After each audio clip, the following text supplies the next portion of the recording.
আসার পরে এই জায়গায় রাস্তার মাথায় ও আর আমি একসাথে আসতেছি।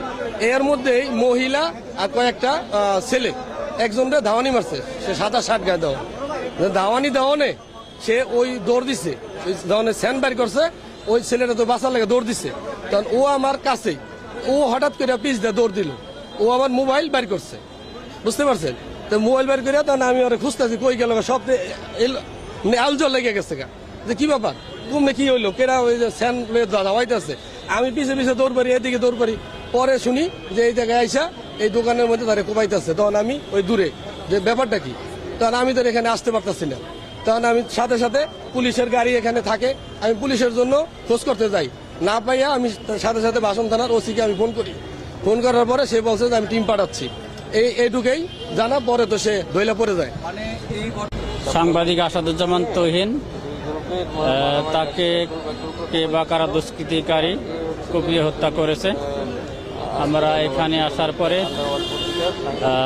কিছু তথ্য পেয়েছি, ভিডিও ফুটেজ পেয়েছি। তার আলোকে যে দুষ্কৃতিকারী যেই হোক না কেন তাদেরকে ধরে আমরা আইনের আওতায় নিয়ে আসবো ইনশাআল্লাহ। আর এই ঘটনায় আমরা আসলে অত্যন্ত মর্মাহত। এই প্রকাশ্য দিবালোকে এখানে এ ধরনের একটা ঘটনা ঘটেছে। আমরা অবশ্যই যারা এই ঘটনার সাথে জড়িত সবাইকে আইনের আওতায় নিয়ে আসবো ইনশাল্লাহ। ভাই আমি দেখছি, আমি চা বানাইতেছি, পরে ওই ভাইয়াটা দৌড় দিয়ে দোকানে ঢুকছে, আর 5 জন ব্যক্তি রান্দাও চাপাতি আর ওই ছুরি নিয়ে মানে ওইখানে 2-3টা কূপ দিছে। কূপ দেওয়ার পরে যে আমি বলছি এই ভাই আস্তে আস্তে ভাই মাফ করে দেন, যারা হয়েছে না হয়েছে পারেন মাথার চুত আমার কইতেছে মাথার চুত একটা কূপ মারবো, কূপ মাইরে একটা গার পালাই দেবো।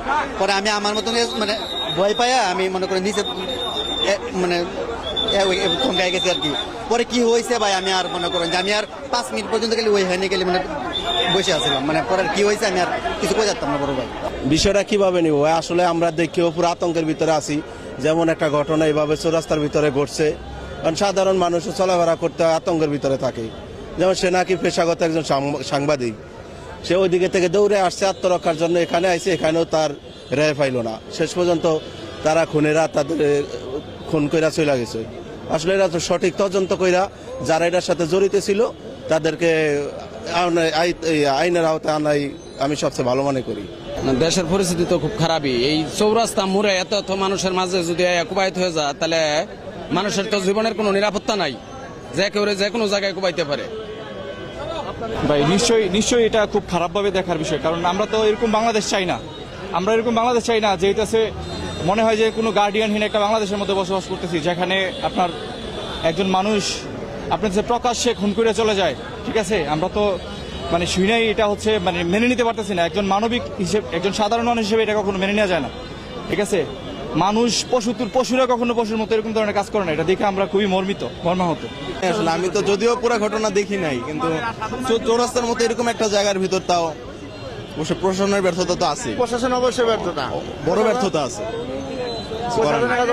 তাও জিনিসটা এমন না যে কয়েক সেকেন্ডে করছে, জিনিসটা মিনিমাম তো কয়েক মিনিট কোপানো লাগছে।